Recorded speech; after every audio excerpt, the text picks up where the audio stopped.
Hello Data Pros, welcome back to another episode of our Apache Airflow series.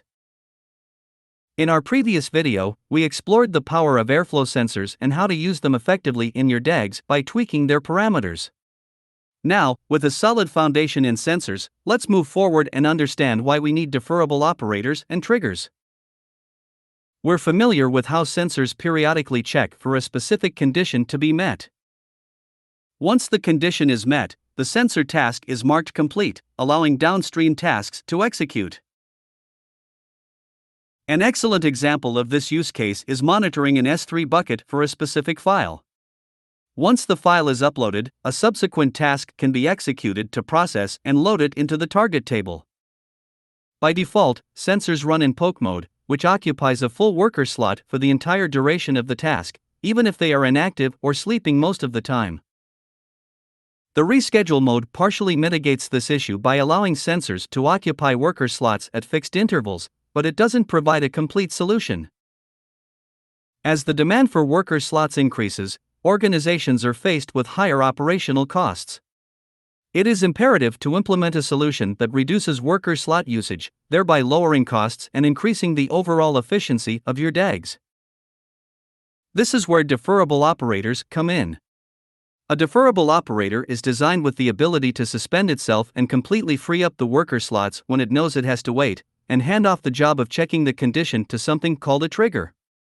As a result, while it is suspended or deferred, it is not taking up a worker slot, and your airflow will have a lot less resources wasted on sleeping operators or sensors.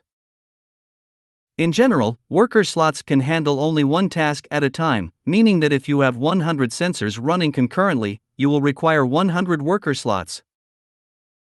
On the other hand, the triggerer process operates in an asynchronous mode.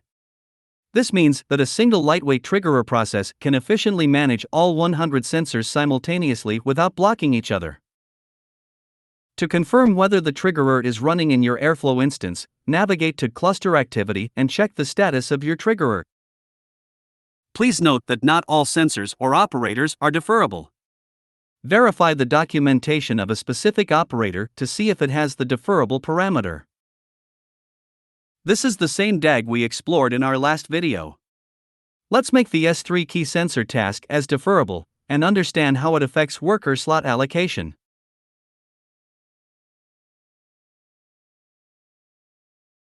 As you can see, after the initial check, the task enters a deferred state.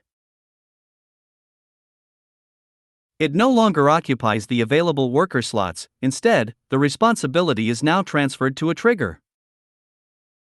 If you run 100 deferrable operators simultaneously, you'll notice that they are all listed here. But remember, all of them are run within a highly optimized lightweight triggerer process. Once the file is created in the S3 bucket, on the immediate next check, the trigger confirms that the condition is met and transfers the responsibility back to the worker slot. The worker slot then marks the current task as complete and executes the next task that will process the file and load it to the database. It's worth noting that deferrable capabilities are not exclusive to sensors. Some of the action and transfer operators also come with this feature. For example, Azure Data Factory Run Pipeline Operator can submit an ADF job and transfer the responsibility of checking the job status to a trigger, effectively freeing up the worker slot. Later, once the job is completed, the worker slots can be reallocated to resume the rest of the DAG. Always refer to the documentation for the specific operator to determine whether it has a deferrable parameter, or if its name includes keywords such as async or trigger. Overall, deferrable operators and triggers are one of the best ways to optimize worker slot usage and cost in your Airflow environment. That's all for today. Stay tuned for our next video where we'll explore more advanced Airflow features. Please do like the video and subscribe to our channel. If you've any questions or thoughts, please feel free to leave them in the comments section below. Thanks for watching.